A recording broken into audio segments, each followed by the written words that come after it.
Aleluia. Glória a Deus pela sua presença, pelo seu amor, pelas suas misericórdias. Aleluia. Vamos tratar hoje, nesse culto da família, culto de Páscoa e também culto da família, vamos tratar sobre o tema do discipulado no lar.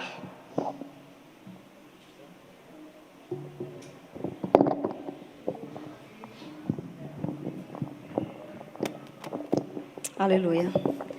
Quando falamos em discipulado, eu creio que normalmente o que vem à nossa mente é uma classe de EBD, né, que é destinada a novos cristãos, a pessoas que aceitaram a Jesus recentemente. E normalmente a gente tem essa lembrança, né? Fala em discipulado, lembra dessa classe de EBD que é específica para esse grupo, ou ainda lembramos de alguns programas específicos das igrejas também, né? Algumas igrejas, elas têm alguns programas específicos de discipulado, onde tem esse acompanhamento 1 a 1, né? Esse acompanhamento de uma pessoa mais experiente com aquele que é novo na fé, para estar ensinando os passos, né? O caminhar com Cristo. Eu queria, na verdade, chamar a sua atenção e lhe lembrar o que de fato é discipulado bíblico. Porque o discipulado, sim, ele pode acontecer nessas duas modalidades, mas ele não é simplesmente isso, né? O discipulado, ele vai além. E o discipulado é, na verdade, você ajudar outras pessoas a seguirem a Jesus. Né, você ajudar outras pessoas na caminhada com Cristo, no passo a passo, na caminhada rumo aos céus.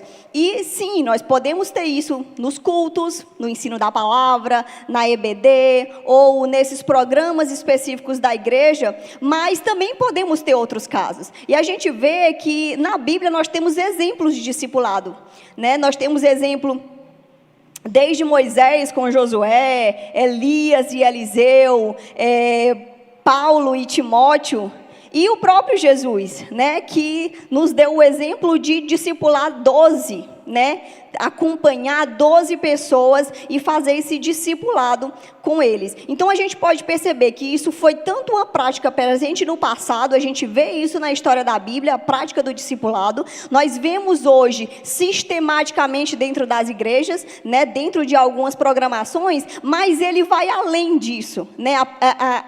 O discipulado, ele é uma ordenança para nós que somos cristãos. Lendo a Bíblia, a gente vê lá no texto de Mateus 28, quando Jesus estava ali para ser assunto aos céus, ele fala aos seus discípulos, foi-me dado toda a autoridade no céu e na terra, portanto, vão e façam discípulos. Essa foi a ordenança de Jesus para o povo, para os seus discípulos e para aqueles que estavam ali. Olha, vão e façam discípulos de todas as nações, batizando-as em nome do Pai, do Filho e do Espírito Santo, e ensinando-as a obedecer a tudo que eu lhes ordenei. E eu estarei com vocês até o fim dos tempos, né? Mas aí o que Jesus estava ordenando? Ele não deu uma ordenança específica, ou melhor, ele não deu dizendo, façam isso nas programações de vocês, mas ele disse, olha, para cada um dos que eram seus discípulos, ele disse, vão e também façam discípulos, ensinando-os a obedecer. Então, esse é o cerne, né, do discipulado. Primeiro, ele é uma ordenança a todo cristão, a cada um de nós, ele é uma ordenança, e nós não devemos esperar simplesmente por programações específicas para estarmos praticando discipulado, para estarmos ajudando outras pessoas a conhecerem a palavra de Deus e a obedecerem, a seguirem a Jesus. Então, que isso possa ficar bem claro no nosso coração desde o início, o que é o discipulado. E aí, no caso, nós estamos falando nesse culto sobre discipulado no lar, né? E quando a gente pensa nos nossos filhos, né, nos filhos dos crentes, de quem é a responsabilidade de discipular eles, né? Nós já sabemos que discipular é tanto ensinar a obedecer a Cristo, é ajudar outras pessoas a seguirem a Cristo, a caminharem rumo aos céus. E os nossos filhos, os filhos dos crentes, de quem é a responsabilidade de discipulá-los, de ensinar essas verdades bíblicas? Porque a gente já viu que é um ensino, o discipulado é um ensino, é um acompanhamento. De quem é essa responsabilidade, né? E a gente vai partir da Bíblia, né? Inclusive do texto base para o culto hoje, para responder essa pergunta. Mas desde já é muito interessante a gente se atentar que a época em que a Bíblia foi escrita, que foi inspirada, não havia a igreja que nós temos hoje, né? Não havia essa organização de igreja que nós temos hoje, portanto não havia EBD, portanto não havia cultos sistemáticos, não havia esses programas específicos de discipulado, né? Então como é que era feito essa transmissão desse ensinamento da palavra de Deus? E aqui a gente encontra em Deuteronômio 6, do 6 a 9, dizendo o seguinte, que todas essas palavras que hoje lhe ordeno, aqui estava Moisés, trazendo todas as orientações de Deus ao povo. Deus falava com Moisés e Moisés agora estava falando ao povo. Que todas essas palavras que hoje lhe ordeno estejam em seu coração. Ensine-as com persistência aos seus filhos. Converse com elas quando estiver sentado em casa, quando estiver andando pelo caminho, quando se deitar e quando se levantar. Amarre-as como um sinal nos seus braços e prenda-as na testa. Escreva nos batentes das portas de sua casa e em seus portões. Então aqui nós temos uma clara ordenança, né? Aqui Moisés falando ao povo e dizendo a cada um deles, olha, as palavras do Senhor, as palavras que Ele nos ordenou, elas devem estar em seus corações. Mas não apenas isso, ensine com persistência aos seus filhos. Então era dessa forma que haveria a transmissão desse conhecimento, dessa vontade de Deus e da palavra de Deus para os filhos, para a próxima geração. Era os pais contando aos filhos. E aí ele fala que deve ser com persistência, em todas as situações possíveis, né? Em todo momento eu devo estar atento e transmitindo a palavra de Deus aos nossos filhos, né? E aí a gente já entra no primeiro ponto que nós vamos tratar hoje, exatamente de quem é essa responsabilidade do discipulado no lar, né? A gente já viu através do texto lido que essa responsabilidade é dos pais. E aí eu ainda queria ler 2 textos para vocês, falando sobre essa responsabilidade dos pais na transmissão do ensinamento da palavra de Deus aos filhos. Um dos textos é o texto que foi lido no início do culto, Salmo 78, nós vamos ler a partir do 3 até o 6, que diz o seguinte: o que ouvimos e aprendemos, o que os nossos pais nos contaram. A gente já vê aí, olha, os nossos pais nos contaram. Nós não esconderemos dos nossos filhos. Nós contaremos às próximas gerações os louváveis feitos do Senhor, o seu poder e as maravilhas que Ele fez. Ele decretou estatutos para Jacó e em Israel ele estabeleceu leis e ordenou aos nossos antepassados que ensinassem aos seus filhos, de modo que a geração seguinte o conhecesse. E também os filhos que ainda nasceriam e eles, por sua vez, contassem aos seus próprios filhos. Então, gente, aqui fica muito claro, essa transmissão do conhecimento sobre o Senhor, de uma geração a outra, através dos pais, contando aos filhos. Então, em primeiro lugar, essa responsabilidade do discipulado no lar, ela acontece dos pais para os filhos, certo? O outro texto que eu gostaria de citar também está lá em Efésios 6,4, que fala o seguinte, olha, pais, não irritem seus filhos, antes, façam o quê? Criem-nos segundo a instrução e o conselho do Senhor. Mais uma vez deixando claro aqui, agora já num texto do Novo Testamento, que deve ter essa instrução e esse conselho do Senhor sendo transmitido dos pais aos filhos. E aí, apesar de os textos sempre falarem pais, dos pais aos filhos, dos pais aos filhos, e dar essa referência do casal, né, do pai e da mãe, eu ainda queria chamar a atenção, já foi tratado sobre o tema da masculinidade bíblica, aqui no culto da família, já acho que foi em janeiro, né? Janeiro, e é de conhecimento e foi tratado, e mais uma vez eu posso abordar que a responsabilidade maior dentro da família ela é do homem. Ela é do chefe da família, que no caso é o homem. A própria palavra de Deus, em vários textos, ela faz essa conotação do homem como cabeça e o restante da família é o corpo, mas o homem é a cabeça. Então, essa responsabilidade do homem nessa liderança bíblica do lar, essa responsabilidade dessa liderança bíblica do lar, ela recai maior sobre o homem. Então, apesar de todos esses textos, eles darem referência do casal, o casal tem a responsabilidade, ou os pais têm a responsabilidade da transmissão dos ensinamentos sobre Deus, dos pais aos filhos, mas ainda assim, ela recai maior ainda sobre o homem, né? E aí, eu quero incentivar aos homens que estão aqui presentes para assumirem esse papel, né? Isso é um mandamento do Senhor, isso não é um pedido. Na verdade, a partir do momento em que nós servimos a Deus, nós precisamos obedecê-lo, né? E é essa obediência que vai garantir, inclusive, a nossa chegada aos céus, né? É essa obediência ao Senhor e à sua vontade. Então, o homem, ele precisa entender o seu papel de liderança dentro do seu lar e de liderança bíblica. Não é só dizer como deve ser feito, mas de liderar biblicamente a sua casa. E aí, desde já, eu gostaria de chamar a atenção que todo homem, ele é um líder dentro da sua casa. Por mais que ele não esteja assumindo esse papel de uma forma correta, por mais que ele esteja sendo um má líder, mas ainda assim ele é um líder, né? Então, assim, não pense que pelo fato de que a sua mulher ela tem um perfil de liderança maior e ela conduz mais as coisas, você não está exercendo o seu papel de líder. Você está exercendo, só não está exercendo da forma correta, né? Está exercendo essa liderança de uma forma deixando a desejar, né? Então, desde já eu gostaria de chamar a atenção aos pais e principalmente ao homem, chefe da família, para que não seja omisso na responsabilidade que o Senhor tem lhe dado.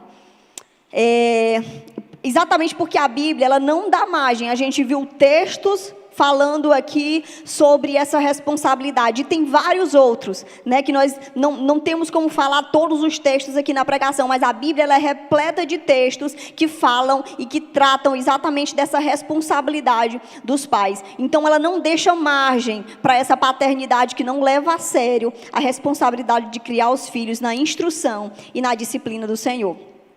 Então, o nosso chamado é muito claro. O nosso chamado é para nós, pais, é para você, homem, chefe de família, para discipular sua esposa, para discipular os seus filhos no caminho do Senhor. E aí eu ainda encerro esse tópico falando que o fato de eu chamar a atenção da responsabilidade do pai dentro desse exercício no lar, dentro da sua casa, né, ela não exclui o ministério do púlpito.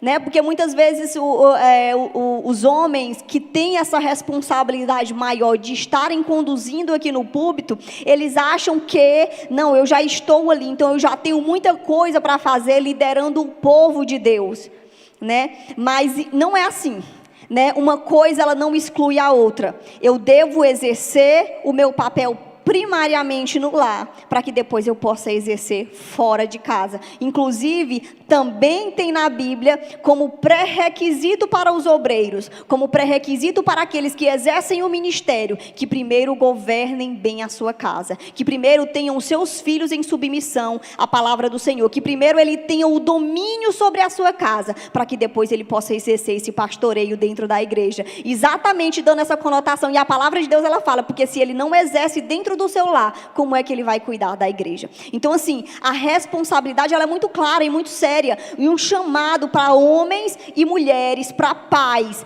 que servem a Deus. O pastoreio, o discipulado dos filhos, ele é uma responsabilidade nossa como pais e do chefe de família, para estar orientando tanto a sua esposa como também os seus filhos. Então a gente já aprendeu sobre esse primeiro ponto, qual a nossa ou de quem é essa responsabilidade do discipulado, né? A gente já viu que é dos pais e em primeira instância ainda do homem e chefe de família. E a gente vai seguir para o próximo ponto, que é quais são esses pré-requisitos para ser um discipulado? O que eu preciso ter Eu já sei que eu preciso ser um discipulador dos meus filhos, mas o que eu preciso fazer e quais são os pré-requisitos que eu preciso ter para ser um discipulado?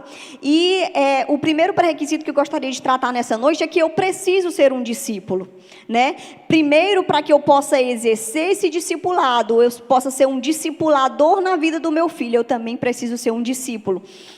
E nesse caso, nós estamos falando de discípulos de Cristo, né? Para que eu possa ensinar o meu filho a ser um discípulo de Cristo, eu também preciso ser um discípulo de Cristo. E a palavra de Deus nos fala lá em Marcos 8:34, que Jesus, ensinando a multidão e aos seus discípulos, ele fala: olha, se alguém quiser vir após mim, negue-se a si mesmo, tome a sua cruz e siga-me, né? Aqui Jesus estava dizendo: vocês querem vir após mim? Vocês querem ser meus discípulos? Vocês querem fazer a minha vontade? Pois então, neguem-se a si mesmo.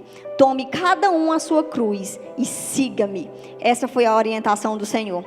Então, um discípulo, ele segue a Jesus pela fé, certo? E pela fé, com a graça e a misericórdia de Deus, ele vai negar suas vontades, ele vai negar o seu querer, e agora ele já não existe, ele está morto, o homem morreu, e agora o que vive nele é Cristo. Isso é negar a si mesmo e levar a sua cruz seguindo a Cristo.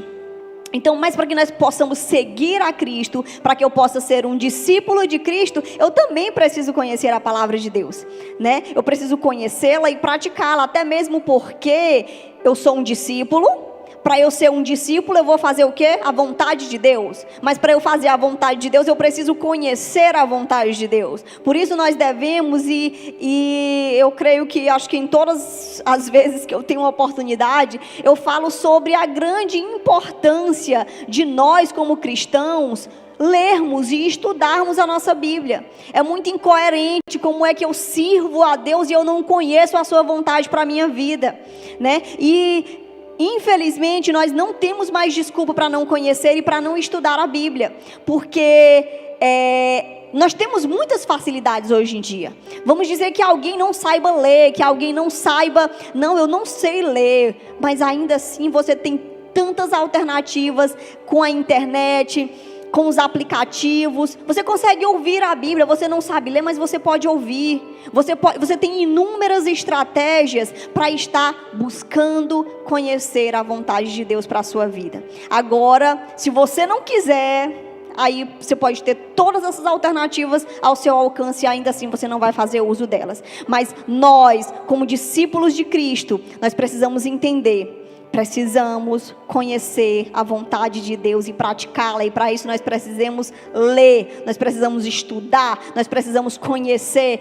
Eu li e não entendi, eu busco ajuda, mas eu não vou ficar ali, sempre naquela mesmice, ou sem conhecer a palavra de Deus, ou sempre dependendo do que os outros, das migalhas que às vezes são dadas nos cultos, porque não é que sejam poucos, mas que o tempo é curto, né? Então o tempo da palavra acaba sendo curto. A gente passa aqui algumas programações por semana, sendo que você tem 24 horas por dia. Então o tempo que você passa aqui no templo é muito pouco.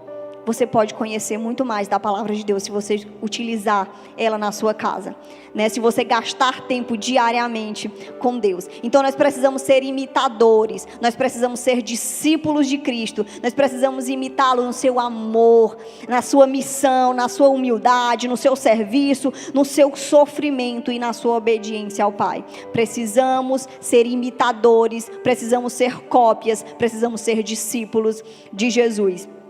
E nós fazemos isso buscando o conhecimento e a graça e poder do Espírito Santo, porque sem Ele nós nada podemos. Nós podemos ler, e aí hoje foi falado na manhã pelo Jardres, que estava aqui ministrando a aula da EBD hoje pela manhã, que a lei, que a palavra de Deus, ela denuncia os nossos erros.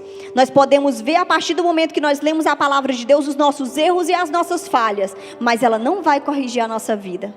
O que corrige a nossa vida é Deus. Por isso nós precisamos ler, identificar e dobrar os nossos joelhos e clamar: Senhor, transforma a minha vida e a faz conforme a tua vontade. Porque sem o poder do Espírito Santo, sem a graça e as misericórdias de Deus, nós não temos condições de seguir adiante na nossa vida cristã. Um outro pré-requisito para que nós possamos discipular os nossos filhos é que nós precisamos dedicar tempo a eles, né? Já ficou claro que o papel é dos pais, não é da igreja, do ministério infantil, do líder de jovens ou de qualquer outro departamento da igreja. A responsabilidade de discipular os filhos é dos pais, né? Então isso já ficou claro. Então quem é que tem que arrumar tempo? Os pais. Certo? Temos sim as programações da igreja, mas o discipulado, o acompanhamento diário deve ser dos pais. Então a gente precisa rever as nossas escolhas. Nós precisamos reorganizar as nossas prioridades e a nossa rotina. Porque normalmente se nós formos olhar para a nossa rotina, eu creio que são poucos os que dedicam tempo ao lado dos seus filhos, ensinando sobre a palavra de Deus. E se eu for perguntar para qualquer um de vocês, eu tenho certeza que a resposta vai ser sempre a mesma: irmã, eu não tenho tempo, né? Eu não tenho tempo, porque infelizmente, de fato, esse ritmo de vida moderno, ele tem nos consumido, né? Ele tem tomado muito o nosso tempo, mas aí é a hora que chega o momento de nós fazermos algo mesmo bem dolorido. Nós precisamos reorganizar as nossas rotinas, e isso de fato dá trabalho. Sabe por quê? Porque você vai precisar cortar coisas que você gosta de fazer, porque você vai cortar o seu tempo às vezes no celular, naquela série que você gosta de assistir, ou você vai precisar cortar um pouco mais de tempo do trabalho. Aqueles que gostam de trabalhar muito, né, que não sabem viver sem trabalhar, você vai ter que parar de trabalhar um pouco para você cuidar dos seus filhos. Ou ainda, você vai ter que parar de descansar. Às vezes você gosta de descansar muito. Não sei, isso é muito particular, isso depende muito de cada pessoa, mas nós precisamos nos reorganizarmos. Nós precisamos rever as nossas prioridades. O que é a minha prioridade? Eu sou um discípulo de Cristo, eu quero criar filhos para a glória de Deus, eu quero que os meus filhos conheçam e aprendam mais sobre Deus, pois eu preciso fazer escolhas. Eu não posso simplesmente dobrar os meus joelhos e dizer: Senhor, opera na vida do meu filho, quando eu não faço nada. O Senhor age, eu não tenho dúvidas, mas Ele age através de nós, e Ele nos deu mandamentos, Ele nos deu orientações, e Ele espera de você que você transmita esse papel. Ele não disse que os anjos vão descer e ensinar os seus filhos. Ele disse: pais, ensinem os seus filhos os caminhos do Senhor. Certo? Então, se nós queremos filhos que sirvam a Deus, se nós queremos filhos que amem a Deus, se nós queremos filhos que vão ser também discípulos de Cristo e vão estar ajudando outras pessoas, nós precisamos desde cedo gastar tempo com eles. Então precisamos rever as nossas prioridades, organizar o nosso tempo e ter tempo de qualidade com os nossos filhos. Também precisamos depender da graça de Deus. Por quê? Porque eu posso fazer tudo que está ao meu alcance. Eu posso dedicar tempo aos meus filhos, eu posso ser um bom discípulo, conhecer a palavra de Deus, mas eu não vou ser responsável pela salvação do meu filho. Nós, por mais esforço e por mais estratégias e por mais tudo que nós fizermos, nós não somos os responsáveis pela salvação dos nossos filhos, e nós precisamos entender isso todos os dias. Exatamente por isso nós precisamos buscar a graça e as misericórdias de Deus sobre a vida deles, porque nós ensinamos, nós precisamos clamar: Senhor, ajuda o meu filho a entender a tua palavra, ajuda o meu filho a guardar em seu coração, e ajuda o meu filho a praticar a tua palavra, porque nós não somos responsáveis pelo agir deles. Nós somos responsáveis em obedecer a Deus, em transmitir as palavras de Deus, mas esse outro lado já não nos compete. já não nos compete. Nós precisamos entender isso e saber que somos dependentes da graça e das misericórdias de Deus. E à medida que nós ensinamos, também nós possamos entregar os nossos filhos nas mãos de Deus e tirar esse peso, porque eu estou cumprindo o meu papel. A partir do momento que eu cumpro o meu papel, eu digo: Senhor, eu cumpri o meu papel, mas agora, Senhor, é contigo e está em tuas mãos. E nós precisamos crer no cuidado e no amor de Deus para com os seus filhos, porque os nossos filhos é filho de Deus também. Então precisamos entender que dependemos da graça de Deus. E aí a gente já vai para o terceiro ponto. Como nós vamos fazer discípulos cristãos? A gente viu a responsabilidade é dos pais, a gente viu que nós temos pré-requisitos que precisam ser obedecidos para que eu possa ser um discipulador. Eu preciso ser um discípulo, eu preciso ter tempo e eu preciso entender que eu dependo da graça de Deus e que os meus filhos também dependem da graça de Deus. E aí, como é que eu vou fazer discípulos? Como é que eu vou fazer discípulos de Cristo? E infelizmente, muitas vezes o que a gente percebe é que os pais, eles não têm esse entendimento dessa responsabilidade tão grande que eles têm. E às vezes sim, quando eles gastam tempo com os filhos, quando eles orientam os filhos, eles o fazem muitas vezes relacionado a comportamento. Meu filho, seja comportado. Meu filho, se comporte em tal local. Olha, coma direito. Olha, você precisa banhar. Olha, você precisa... E ensina uma série de coisas. Você precisa estudar, você precisa ter novas habilidades, que são importantes, certo? Para a nossa vida em sociedade, esses ensinamentos, eles são importantes, mas eles não vão fazer diferença nenhuma no caminho rumo aos céus. E às vezes a gente gasta todo o nosso tempo ensinando o nosso filho a viver em sociedade e esquece de ensinar ele a ser um cidadão dos céus. E essa é a nossa principal importância dentro do cuidado com os nossos filhos. Não é saber se eles estão comendo, se eles estão vestindo, se eles estão dormindo. Eu preciso fazer isso também. Mas ele pode comer algo simples, ele pode vestir algo simples se eu não tenho condição. Mas ainda assim, se eu ensino a ele as palavras de vida eterna, sem dúvida eu estou cumprindo o meu papel perfeitamente, o papel que o Senhor me confiou, porque aquilo que está ao meu alcance eu estou fazendo. Então eu preciso entender que o meu papel, ele vai muito além do que ensinar o meu filho a viver em sociedade. O meu papel é ensinar o meu filho a confiar em Cristo e segui-lo. Esse é o seu papel. Ensinar o seu filho a confiar em Cristo, a amá-lo, a segui-lo, a conhecê-lo. E tudo isso debaixo da graça e da misericórdia do nosso Deus. E aí a gente tem na Bíblia, Paulo ensinando e escrevendo a Tito, ele fala algumas orientações, ele dá algumas orientações a Tito sobre discipulado. Porque Tito estava cuidando de uma igreja, né? A gente já viu que o discipulado é exatamente ensinar as verdades bíblicas e levar pessoas a seguirem a Cristo. Então, o papel dentro da direção de uma igreja também é isso: levar a igreja a conhecer a Cristo, levar a igreja a seguir a Cristo.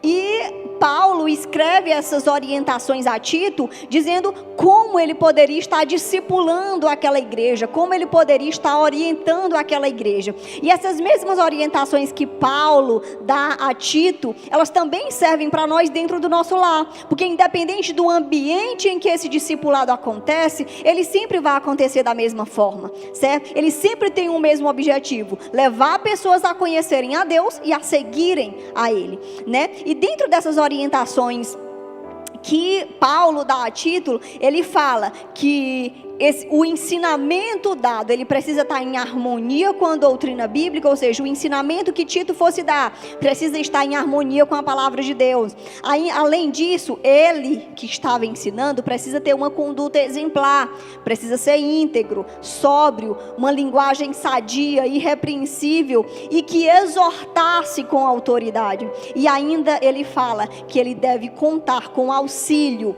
de presbíteros, de homens e mulheres maduros e piedosos, e com lares que funcionem, lares funcionais, lares que trabalhem a palavra de Deus. Então essas foram as orientações de Paulo a Tito, e a gente vai tratar um pouquinho sobre cada uma dessas orientações que Paulo deu a Tito também. Primeiro, Como eu vou fazer discípulo? Baseando o meu ensinamento na palavra de Deus. A gente já falou aqui várias vezes que o que nós vamos estar ensinando? As verdades bíblicas. Então eu preciso usar a palavra de Deus, certo? Eu preciso ensinar a palavra de Deus aos meus filhos. E aí eu preciso estar atento, porque muitas vezes a gente é tão consumido pelos ensinamentos da sociedade. Às vezes a gente tem arraigado aquele ensinamento que a gente recebeu dos nossos pais, dos nossos avós, da nossa família, e às vezes esses ensinamentos que a sociedade, que a escola, ou que a família mesmo nos passou, elas estão em desacordo com a palavra de Deus. Às vezes você aprendeu costumes que são contrários à palavra de Deus, e você não larga eles. E aí, eu preciso entender desde o início que o meu ensino, ele não é baseado só no que a minha mãe e o meu pai me ensinou, se aquilo está em desacordo com a palavra de Deus. O meu ensino, ele deve estar primariamente baseado na Bíblia. E tudo que for contrário à palavra de Deus deve ser combatido com a palavra de Deus. Então, eu preciso entender isso. O meu ensino, ele vai ser baseado na palavra de Deus. Eu vou usar a Bíblia como base para tudo aquilo que foi ensinado. Isso quer dizer que eu vou ler apenas a Bíblia? Então agora eu vou ler a Bíblia, irmã, mas a Bíblia tem uma linguagem muito difícil, como é que eu vou ensinar isso para o meu filho? Né? E não quer dizer que eu tenha que ler apenas a Bíblia, certo?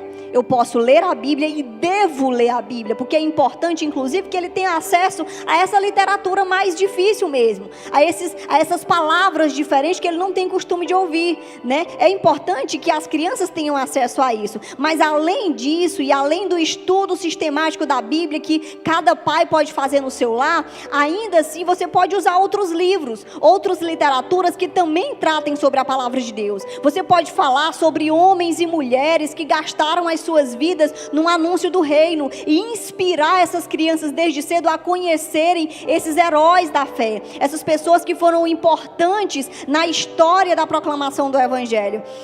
Enfim, nós temos muitas alternativas, nós precisamos praticá-las.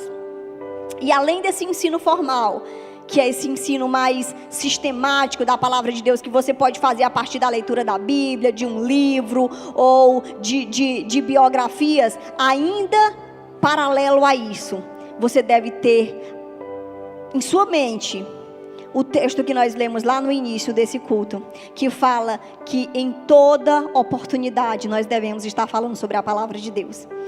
Mãe, eu não sento com o meu filho para fazer o culto doméstico, não, mas eu estou sempre falando sobre a palavra de Deus.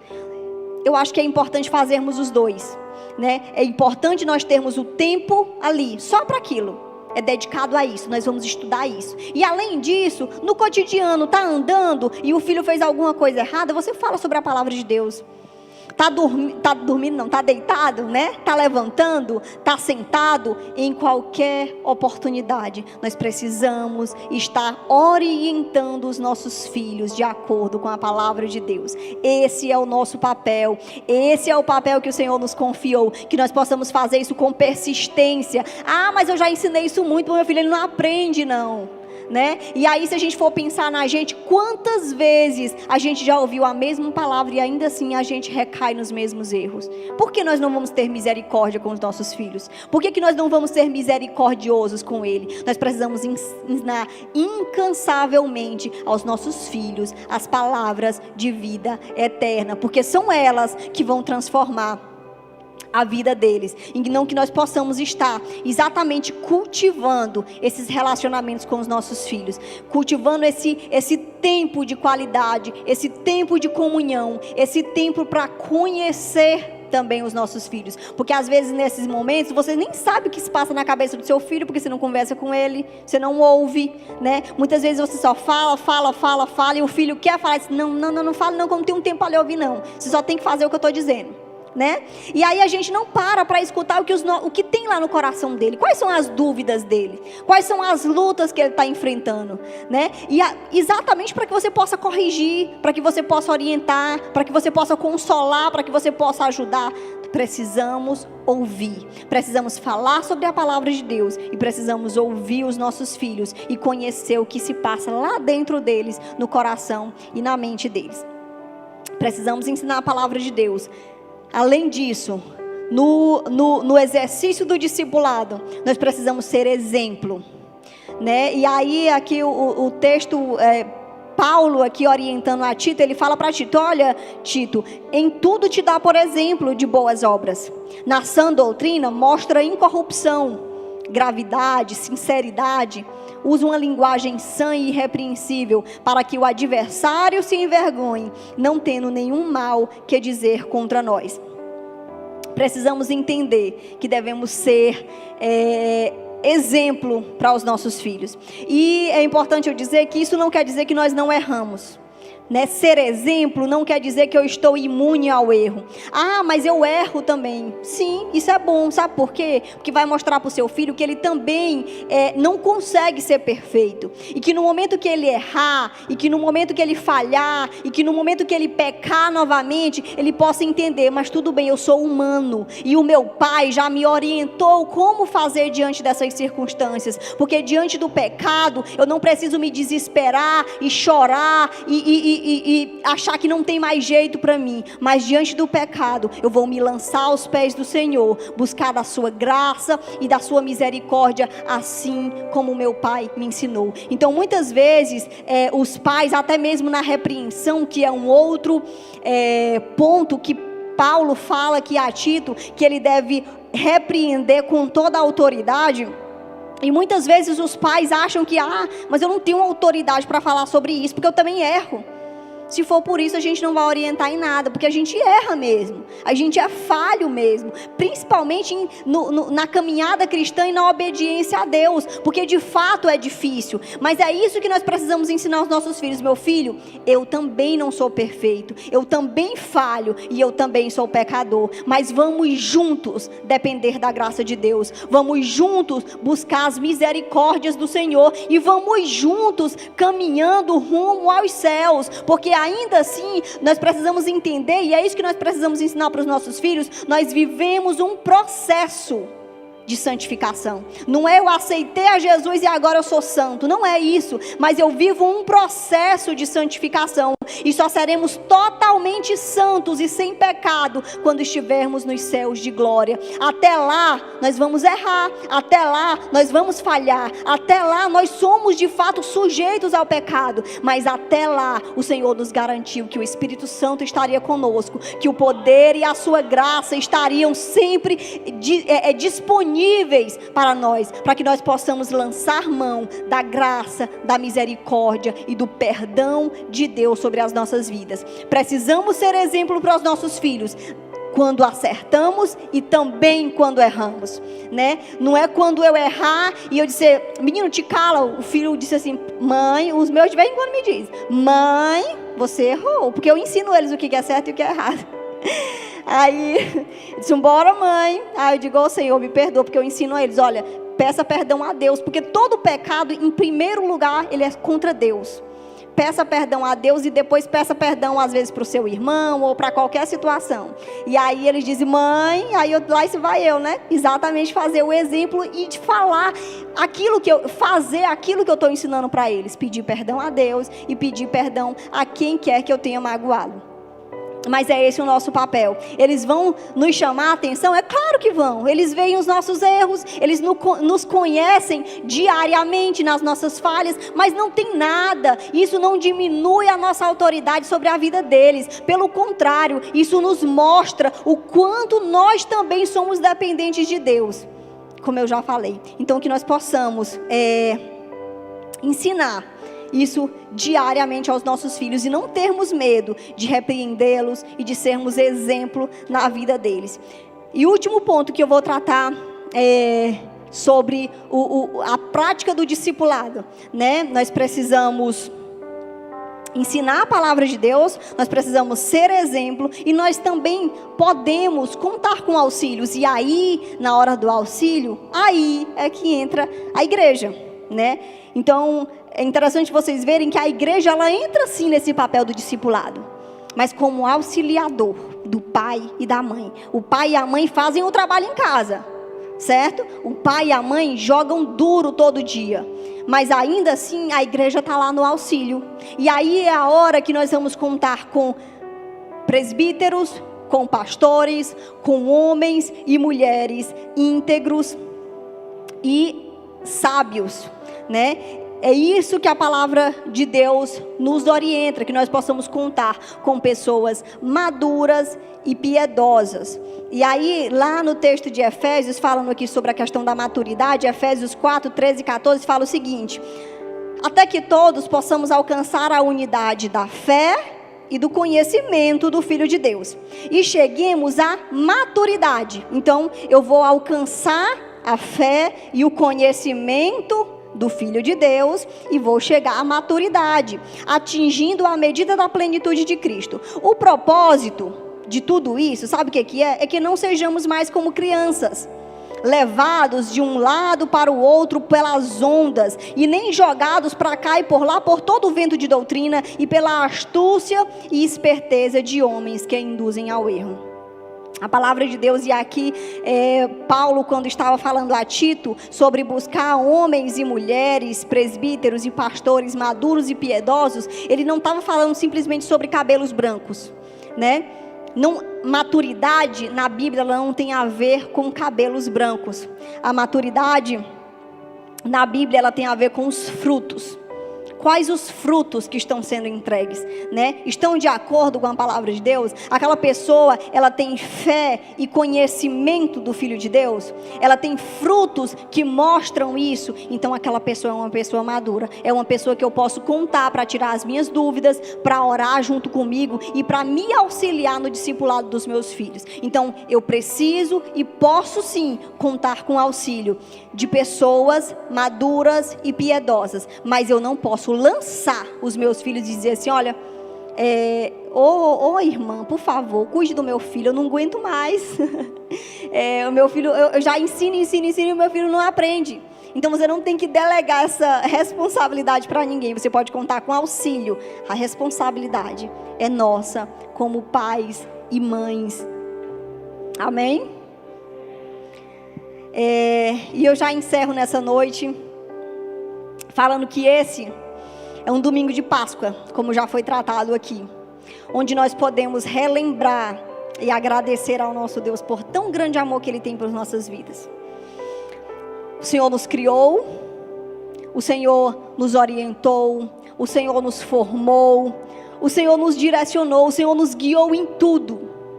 E ali, diante do pecado de Adão e Eva, e diante das nossas falhas, e diante daquela separação que aconteceu entre nós e o nosso Deus a partir do pecado, o Senhor ainda assim, Ele não desistiu das nossas vidas. O Senhor ainda assim, Ele lançou mão do seu plano perfeito.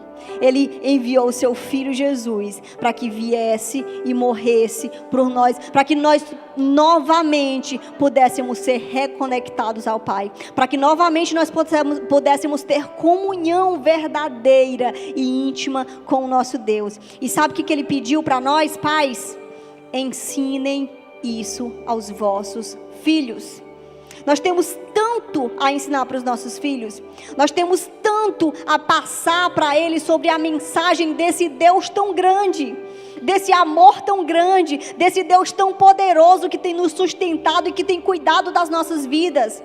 E a responsabilidade sua, pai, mãe, é orientar o seu filho com relação a isso. É isso que o Senhor pediu de você. E o meu papel aqui não está sendo simplesmente apontar erros. E eu não quero que você entenda isso. Eu não estou aqui simplesmente para apontar erros. Porque, mais uma vez, como eu falei, nós somos falhos. Nós somos pecadores. E claro, e é óbvio que diante da palavra de Deus, nós vamos encontrar muitas falhas nas nossas vidas. Então, isso não é para nós nos desesperarmos. E mais uma vez eu digo, diante do pecado e do erro, o nosso papel não é simplesmente virar as costas para Jesus e dizer: Senhor, eu não tenho condições, eu desisto. Não, não, não e não. Não é o nosso papel fazer isso. O nosso papel é dizer: Senhor, eu reconheço que eu sou falho. Eu reconheço que eu tenho falhado até aqui. Mas a partir de agora, Senhor, eu vou mudar a minha vida. Eu vou reorganizar, eu vou rever as minhas prioridades. Eu vou reorganizar a minha rotina. E eu vou te obedecer e tirar tempo para te falar sobre as tuas verdades, sobre quem tu és, sobre o teu poder e sobre o teu amor para os meus filhos. Eu vou te obedecer. E a mensagem que eu quero deixar para vocês nessa noite é que o Senhor não desistiu de nenhum de nós. O Senhor, Ele poderia ter simplesmente dito: não, eu já fiz muito por esse povo e eles não me querem. O que eles fazem? Eles pecam. Mas essa não foi a atitude do Senhor. A atitude do Senhor foi buscar novas alternativas para que nós possamos estar reconectados a Ele. Então, diante da dificuldade, diante do erro, não vire as costas para o Senhor, mas também encontre oportunidades alternativas e clame ao Senhor. Clame por misericórdia, clame pela sua graça, clame pelo seu amor. Só com Ele nós podemos vencer. Só com Ele nós vamos ter êxito no discipulado dentro do nosso lar. E que nós não possamos desistir da nossa família, que nós não possamos desistir dos nossos filhos. O Senhor conta conosco e o Senhor não desistiu de nós. O Senhor está comigo e o Senhor está com você, pronto para te auxiliar. Clame a Ele e busque a Ele em nome de Jesus. Amém, Senhor.